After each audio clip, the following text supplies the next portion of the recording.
Et vous, Henri Emmanuelli, vous le connaissez d'où, Jacques Dutronc? De Monticello, en Corse, bien. Ah oui.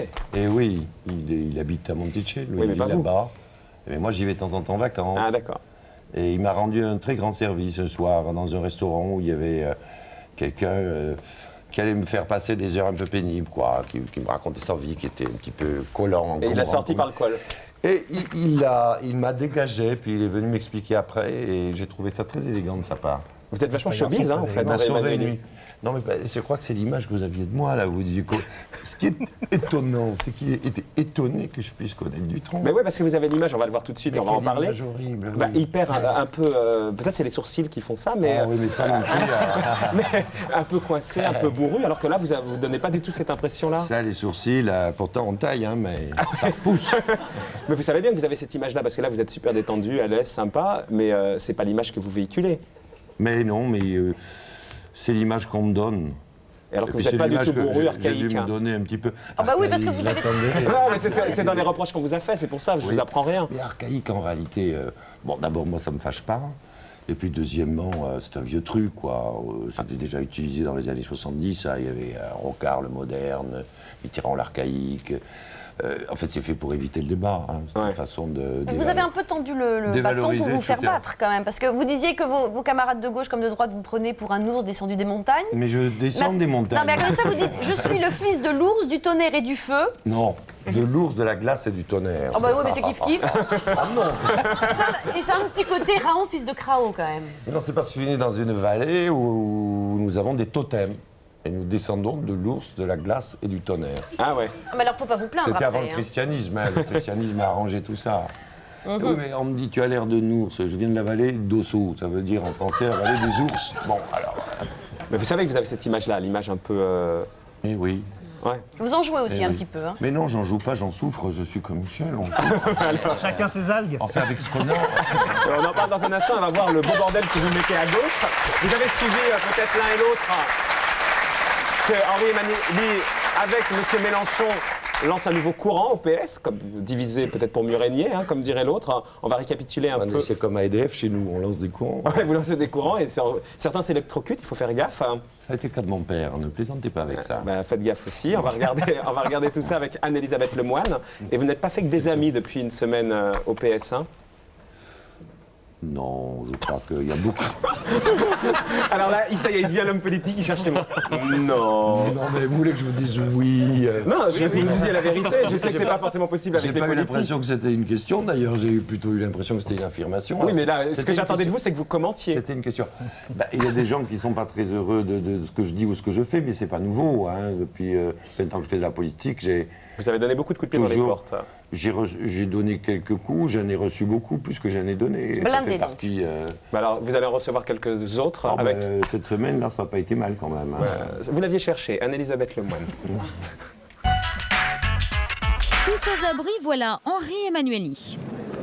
Pardon, mais en ce moment, mieux vaut ne pas barrer la route du député socialiste des Landes qui fait une rentrée politique fracassante. Car c'est bien pour faire de la politique que nous sommes ici. Depuis le week-end dernier à Argelès, Henri Emmanuelli est à la tête de son propre courant. Associé à Jean-Luc Mélenchon, ancien ministre du gouvernement Jospin, il a bien l'intention de faire entendre sa voix, son mot d'ordre à gauche, toutes, quitte à se payer la tête des dirigeants actuels, accusés de faire du PS un monstre préhistorique, véritable cercueil volant sans avenir, une attaque violente qui a choqué beaucoup de socialistes.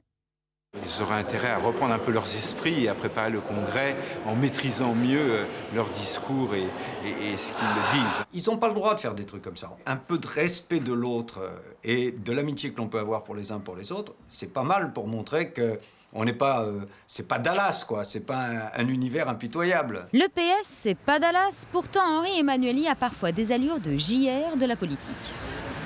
Je sais bien que tout le monde est à la recherche d'une phrase un peu gratte-poil, mais vous n'obtiendrez pas de moi. J'ai suffisamment de mal à me raser le matin. En clair, il est toujours plus prudent de prendre Henri en photo, mais de loin, car qui s'y frotte, s'y pique. Depuis son entrée en politique, il y a tout juste 30 ans, on a du mal à s'habituer à son style. Rugueux, teigneux, pas toujours souriant, pas toujours commode. C'est le syndrome des gros sourcils. Pour ceux qui ne le connaissent pas, ils en restent à cette barrière qui lui donne un air sévère où vous avez tendance à lui tendre vos papiers avant même qu'il ne parle pour qu'il puisse contrôler votre identité. Il est dans la bataille et ça, il adore donner des coups, il adore avoir des ennemis. Henri Emmanuelli, le fils d'électricien communiste, le politique intransigeant, l'homme le plus à gauche du PS, la forte tête, le roi des coups de gueule. Moi aussi, je pose la question. À qui la faute? En 88, il est l'homme qui empêche Laurent Fabius de prendre la tête du parti. En 91, il se paye le luxe de refuser un poste dans le gouvernement Cresson en affirmant avoir passé l'âge des caramels mous. Il critique la politique économique de Bérégovoy, il tempête, il bouscule et il le paye avec une carrière politique très en dents de scie. De cette réunion. Merci, à bientôt. Laurent Fabius, regardez-le, il n'y a jamais un mot qui dépasse un autre mot. Tout est très maîtrisé. Et donc, on a du leader plutôt cette image-là, du type qui se maîtrise à peu près parfaitement, que du type qui cogne partout. Quand je pense que les gens, Laurent, peuvent imaginer une seconde qu'on ne s'aime pas comme ils me connaissent. Henri Emmanuelli, c'est donc l'anti-Fabius. Même si tous les deux ont été présidents de l'Assemblée nationale, l'un a été Premier ministre, l'autre seulement 2 fois secrétaire d'État. L'un est aujourd'hui numéro 2 du PS, l'autre n'a tenu qu'1 an à la tête du parti. Il a dû céder sa place à Lionel Jospin, chouchou des militants dans la course au présidentiel en 95. Résultat, aujourd'hui, Emmanuelli se bat pour exister, mais il faut dire qu'il revient de loin, condamné dans l'affaire Urba du financement occulte du PS et contraint d'abandonner pendant 2 ans la scène politique. Face à cette situation, je me battrai pour mon honneur, mais aussi pour celui des socialistes. Ça a été un traumatisme pour lui et il a payé pour tout le monde. Parce que lui, il était trésorier du Parti socialiste, ce n'est pas lui qui avait organisé le financement illégal. Henri Emmanuelli, 21 997 voix, 65,28%. En 2000, Henri Emmanuelli a retrouvé tous ses mandats locaux, député et président du Conseil général des Landes. En 2002, il entend reconquérir une place sur le plan national cette fois, et les avis divergent sur ses chances de succès. Moi, j'aimerais bien qu'il dirige le parti. Il a un rôle à jouer au sein du Parti socialiste. Bon, de là à ce qu'il devienne majoritaire et éventuellement à ce qu'il redevienne premier secrétaire, il y a un grand pas à franchir. J'espère que tous ceux qui ont envie de donner une chance au socialisme de la réforme et qui vont se rassembler autour de Hollande vont leur mettre une pâtée au moment du congrès. Monsieur Bartholin a l'air de vous porter dans son cœur.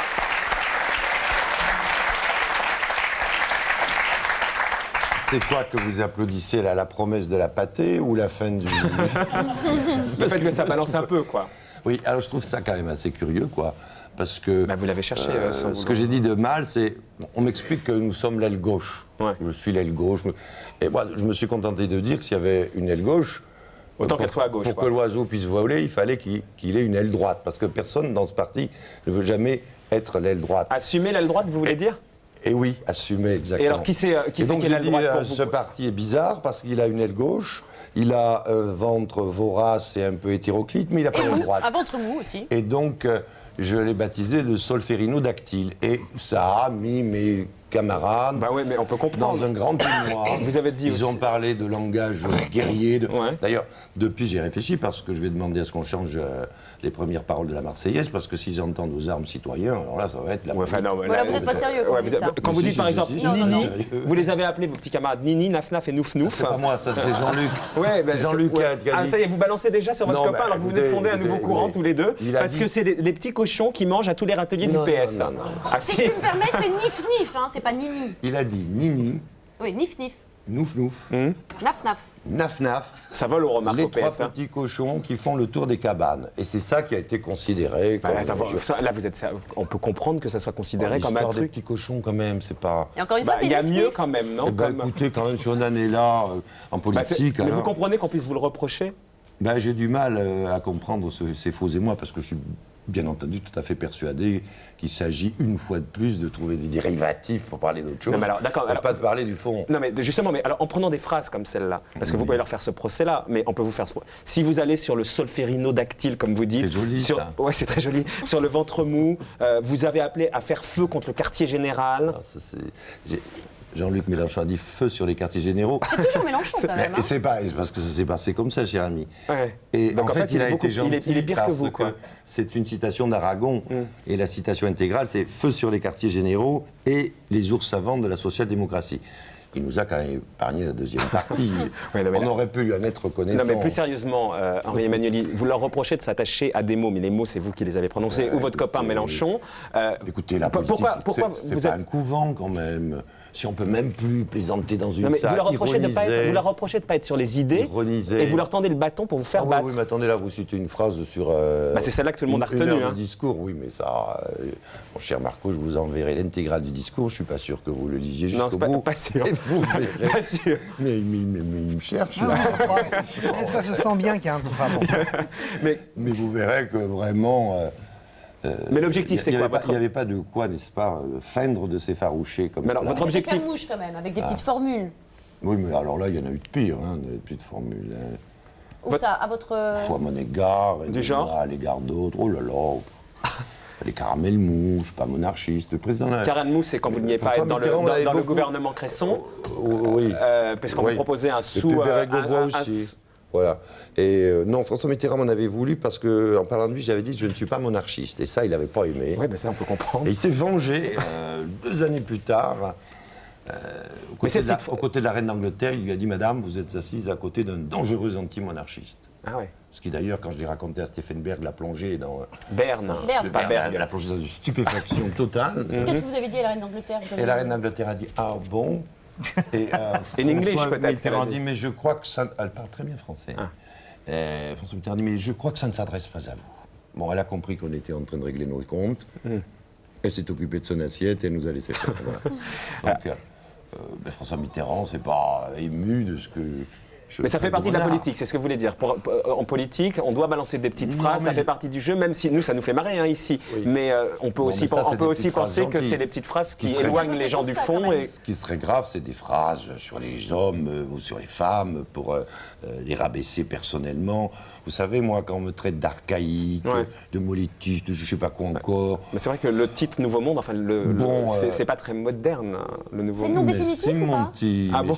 Mais ça a déjà été utilisé, non? Ça a été utilisé en 92, c'est utilisé par une association de retraités qui fait beaucoup de bruit. Oui, mais bon, c'est donc... Et dont le président est un ancien sénateur à RPR. Porto Alegre l'année dernière, il y avait quand même un rassemblement qui venait de la planète entière. J'ai pas eu l'impression qu'il était... Ah, vous surfez alors sur l'air du temps, en fait. C'est pour un monde nouveau, c'est une façon de dire un autre monde est possible. Bon. Donc en fait, vous êtes moderne, contrairement à ce qu'on dit de vous. Mais le problème de la modernité ou pas n'est pas un problème. Moderne, c'est une épithète, c'est ce qu'on cache dessous. Mais est-ce que par exemple, quand Si vous venez ouvrir le assister à cette Capital émission, EDF et être moderne, on est alors vachement je ne suis content pas que vous moderne. soyez là, mais est-ce que de participer à cette émission, par exemple ce soir, et Mélenchon demain dans le talk show de France 2, ça fait partie quand même de l'image que vous voulez donner? On n'est pas les vieux archaïques qu'on nous dit. J'ai beaucoup hésité. Et puis vous avez tellement insisté, j'ai pas osé vous faire de peine. Voilà. Mais est-ce que ça fait partie de votre politique de com, de montrer qu'aujourd'hui, au PS, si vous en prenez la tête, vous n'êtes pas forcément... Je n'ai jamais parlé de prendre la tête du PS. C'est pas ça l'objectif? Bon. Non, mon objectif, c'est que je pense que la gauche a perdu parce qu'une partie de l'électorat de gauche n'a pas voté pour notre candidat, et que si la gauche veut retrouver une capacité majoritaire, il faut qu'elle puisse rassembler toutes les voix de gauche. Et que ce rassemblement de toutes les voix de gauche... l'extrême gauche aussi? Oui, enfin on sait très bien... Arlette, Olivier Besancenot... Non, faut pas rêver, on sait très bien qu'il y a toujours eu un noyau à l'extrême gauche qui ne venait pas sur nous.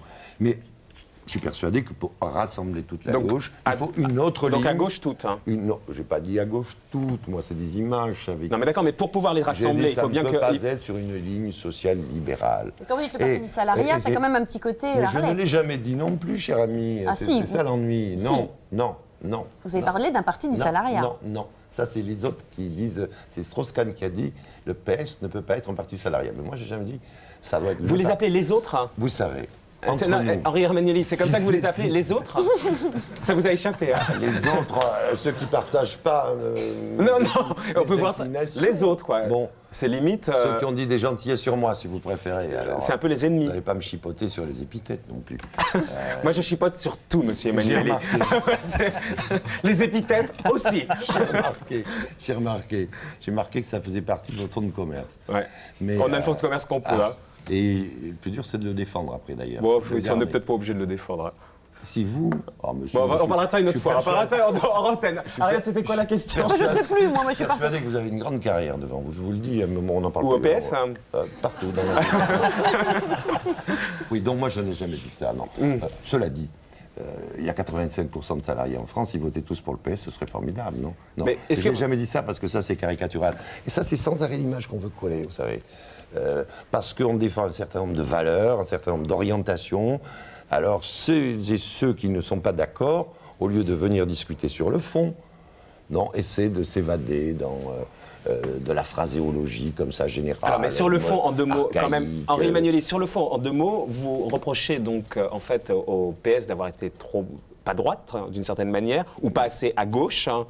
Ça aurait été peut-être plus utile de le dire avant. Mais je l'ai dit avant, cher ami. Oui, mais vous n'avez pas fait beaucoup par non. En tout cas, en 2000, c'est vrai que vous avez, en 2000, vous disiez le retour de la croissance et de l'emploi ne s'est pas fait au détriment de la protection sociale et d'une extension de la solidarité. Cette réhabilitation de la politique, nous la devons à Lionel Jospin et à son gouvernement. Mais je l'ai répété pendant les 38 réunions que j'ai faites pendant la présidentielle. Bon, bah alors... C'est pas ça que j'ai reproché. Mais souvenez-vous quand même, quand on a baissé la fiscalité sur les stock options, si quelqu'un a donné de la voix, c'est bien moi. Ouais, mais pas très fort. Ah, pas très fort, au point quand même de faire la une de quelques magazines. Alors, il fallait à un moment donné, il fallait claquer la porte. Quand Jospin a dit par exemple qu'il n'était pas, je ne sais plus sa phrase exacte, mais qu'il ne faisait pas une politique socialiste, en fait. Vous me dites. Mais ça, je lui ai fait remarquer dans un conseil national, devant toute la presse. Alors évidemment, s'il faut aller sonner les cloches de Notre-Dame en plus, ça, je ne sais pas faire. Mais quand il s'est agi des stock options, de la baisse des impôts, du choix de l'impôt sur le revenu, de la prime à l'emploi... Vous êtes opposé? J'ai dit mon désaccord. À partir de là, lorsque je suis minoritaire dans un parti, je respecte son fonctionnement démocratique. Et aujourd'hui, vous croyez être majoritaire dans ce que vous dites? Parce que j'ai lu que vous disiez un truc du style aujourd'hui, attendez, je vais le retrouver ça, ou pas sûr d'ailleurs, mais que... Je peux vous aider? Oui, peut-être. Vous pouvez pas répéter ce que vous avez dit? En fait, ça marchait très fort, quoi, votre courant, le Nouveau Monde, et que vous étiez très entendu. Ce qui m'intéresse, c'est de redonner une capacité. Voilà, mes idées sont partagées par la majorité des socialistes, exactement. Moi, mon destin personnel ne me préoccupe pas beaucoup. Oui, mais sur vos idées, je comprends bien, mais sur vos idées, vous dites qu'elles sont partagées avec la majorité des socialistes. Quand on entend des gens influents, c'est pas un peu de bluff, hein? Influents, amis, mais nous sommes tous influents. Mais plus ou moins. Ça veut dire, moi, je constate les résultats, c'est tout. J'ai vu ce qui s'est passé. J'ai vu ce qui s'est passé au municipal en 2001, puis j'ai vu ce qui s'est passé au printemps 2002. Donc là, vous êtes en train de dire que le Nouveau Monde, là, comme vous l'appelez, ça peut être majoritaire au PS et vous allez pouvoir être premier secrétaire? Pas du tout. Je pense qu'il faut changer l'orientation de ce parti pour que la gauche puisse être de nouveau rassemblée. Pourquoi? Parce que les électeurs communistes qui subsistent, les électeurs verts, les militants antimondialistes, tout ça, ne sont pas d'accord avec certaines lignes défendues aujourd'hui, avec ce que j'appelle le social-libéralisme. Alors, qui vous pointez du doigt au PS, clairement? Dans le pavé dans la mare que vous... Moi, je n'ai pas DSK? J'ai défendu... Non, mais d'accord, mais il y a des gens qui l'incarnent, ce que vous dites. Si vous voulez me donner une liste, peut-être je dirais oui, non. Alors, oui, DSK? non, mais... Bah écoutez, sa ligne politique n'est pas la mienne, non. Fabius? Non plus. Ça en fait déjà deux, bon. Bah oui, mais c'est assez connu. Elisabeth Guigou? Elisabeth Guigou, non plus, non. Il n'y a personne. François Hollande? Non, mais attendez, il y a personne. François Hollande? Lui, il dit qu'il est au centre, alors on verra de quel côté il tombe. Montebourg? Mais Montebourg jusqu'à nouvel ordre, oui. Plutôt, je pense que... Pour l'instant, il n'a pas dit oui, hein. Mais vous le dragouillez un peu, on a l'impression, personne ne lui demande de dire oui, mais... on va bien en trouver un, quand même. Jusqu'à aujourd'hui...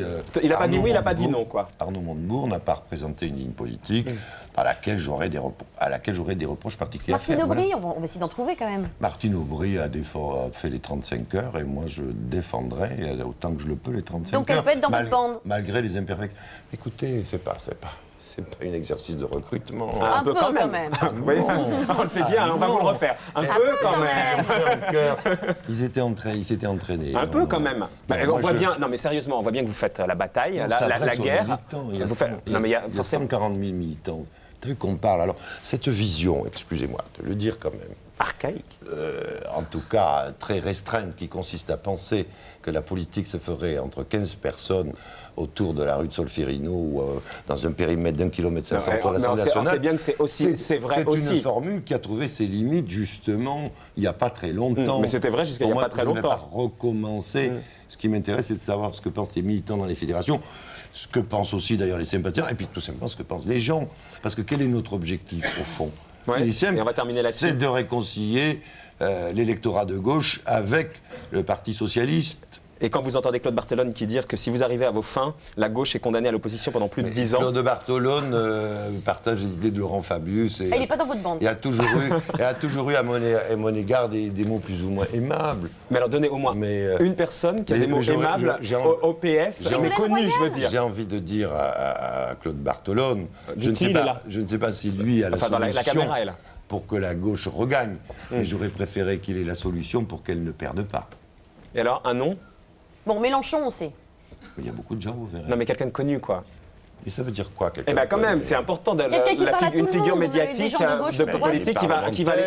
Il y a 3 parlementaires du Nord. Christian Bataille, De Hou, il y en a dans le Moi, je connais Sud. Pascal Bataille sur TF1, mais Christian Bataille, je connais. Oui, mais ça, c'est une vision un peu réduite. Oui, je sais bien. On a la culture qu'on peut, vous savez. Elle est très intéressante. Pas sûr. Mais à part Christian Bataille. Il y a une quinzaine de parlementaires. Voilà, vous ramez là, Henri Emmanuelli. Pas du tout. Je peux vous dire que cette orientation représentera plus d'un tiers du Parti socialiste. Et donc vous avez des chances d'être. Et que jamais, jusqu'à ce jour, il n'y a eu une minorité qui fasse plus de 25% dans ce parti. Donc vous verrez que ça, c'est quand? C'est 2003, c'est le Congrès. C'est en mai 2000.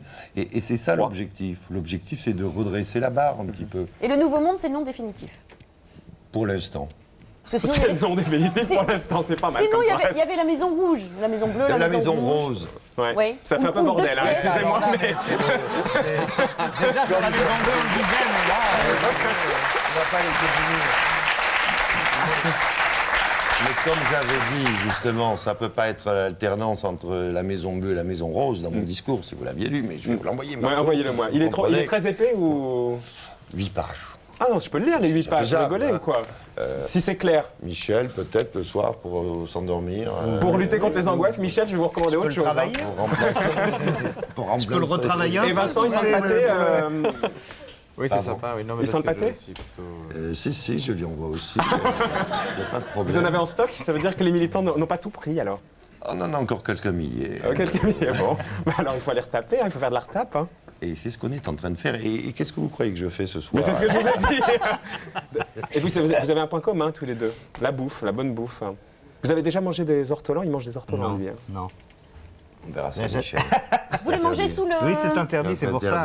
Henri, vous voulez manger sous le machin, là? Oui, sous la couverture et tout. Oui. Mais non, on voit ça que dans les bouquins. Mais c'est comme ça que ça se mange, les ortolans. Mitterrand, il les mangeait comme ça. Bah oui, non, C'était pas dans le bouquin de Benamou. C'était pas dans le bouquin de Benamou, ça. Voilà, c'est parce que M. Benamou a fantasmé tout seul que la rumeur s'est répandue, mais je n'ai jamais vu. Mais en fait, il n'y avait pas d'ortolan sous le torchon. Ils étaient tous sous le torchon, mais ils mangeaient pas. C'était un véritable homme de gauche, il n'y avait pas d'ortolan sous le torchon. Voilà, c'est ça. Et Mitterrand, non seulement il mangeait les siens, mais il mangeait ceux des autres en plus. Parce qu'il y en a qui les aimaient pas, dont son épouse en particulier, n'est-ce pas? Et donc c'était la bataille à l'ortolan. Vous avez essayé de piquer les ortolans de Daniel. C'est tout petit, un ortolan. Oui, je sais, j'ai vu. Comme ça. Vous allez manger, c'est interdit. Non, j'en ai pas mangé. Ah bon? Parce que tous ces os et tout à l'intérieur, ça... Non, vous pouvez couper la tête. Il faut... Écoutez. Il faut tout bouffer. C'est pas Benamou qui va vous apprendre à manger des ortolans, quand même. Si vous voulez savoir comment manger des ortolans, venez nous voir. Tranquillement, on vous expliquera. Mais sous le machin. Mais non. Mais si, nous on préfère. Elle est toujours à la recherche d'un machin. Ah, mais ça, je vous le confirme. Elle recherche toujours un machin. Je vois que vous me connaissez bien. Non. Mais si. Mais non, ça se faisait siècle dernier. Ah, moi j'ai vu. Mais on disait que vous pas du étiez siècle archaïque. C'est dernier. pour ça qu'on vous demandait ça, M. Emmanuelli. Si vous avez vu ça, à mon avis, c'était assez folklore. Mais vous savez pourquoi, en fait, on mettait le machin dessus? Mais bien sûr. Pour garder l'odeur. Mais non, parce que comme vous avez l'ortolantier dans la bouche et que ça peut Ça, dégoûter un peu. c'est pas très joli à... Mais moi, j'ai jamais mis l'ortolantier dans la bouche, je le coupe en deux, poil à la ligne.